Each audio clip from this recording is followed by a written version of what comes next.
Peggy 16. Iron Harvest is an alternative take on the history of the 1920s.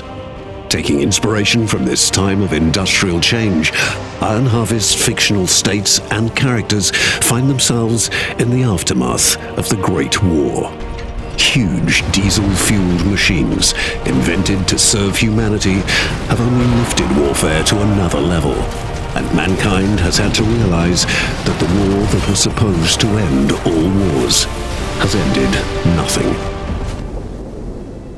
The Empire of Saxony is located right in the heart of Europe.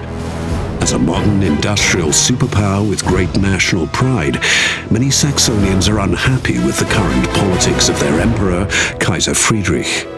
He has agreed on a truce with his cousin Tsar Nicholas and is working towards a peace treaty. Many Saxonian aristocrats and military leaders feel this treaty robs them of a hard-won victory.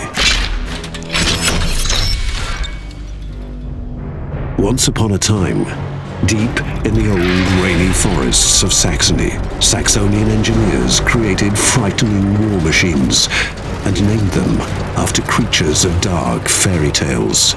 Their technologically superior and cruelly efficient creations inspired shock and awe in everyone who met them on the battlefield. Meet the SLL-33 L. Koenig. He drew his name from a creepy Saxonian poem of a rider in the dark, haunted by this fierce creature.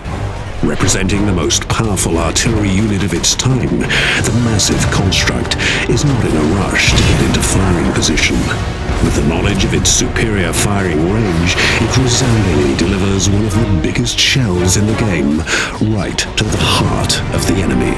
When the fog of war hides the enemy, another wonder of Saxonian technology might save the day. Flares, bright as the sun, reveal everything, no matter how much it might want to stay undiscovered. Which comes in handy for the next fearsome beast, the PKP-17 Eisenhans.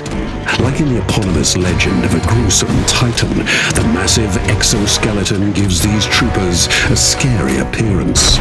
The huge, stomping giants carry 2 mortars on their back.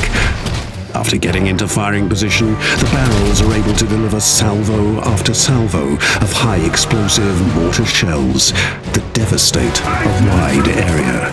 And even in close range, nobody is safe. Their massive build allows them to go toe-to-toe with enemy mechs. Like in many Saxonian fables, the MWF-28 Stiefmutter is the source of great suffering. The weaponless appearance of this machine might confuse unseasoned soldiers until, suddenly, it releases a horde of highly explosive mono-wheels. They lock on their target and will not give up until they dispense their devastating package upon their desired victim. They are notorious for their clean sweeps in the trenches of the Great War. Gunther von Duisburg is a highly decorated veteran of many battles, a close friend to the Kaiser himself. Equipped with his unique battle mech Brunhilde, named after the beloved wife of one of Saxony's biggest heroes, his presence on the battlefield alone has turned the tide more than once. If that isn't enough, broadside after broadside of cannon fire and precise long-range mortar attack will do the trick. Without Brunhilde's protection, Gunther is still a threat to any enemy of the Empire. He uses a large caliber hand cannon and his mechanically enhanced blade arm to fight both infantry and mechs. By his side are his 2 inseparable companions, the dire wolves Tag and Nacht, silent and deadly scouts. Saxony, the once proud and strong empire, is shaken to its very foundation.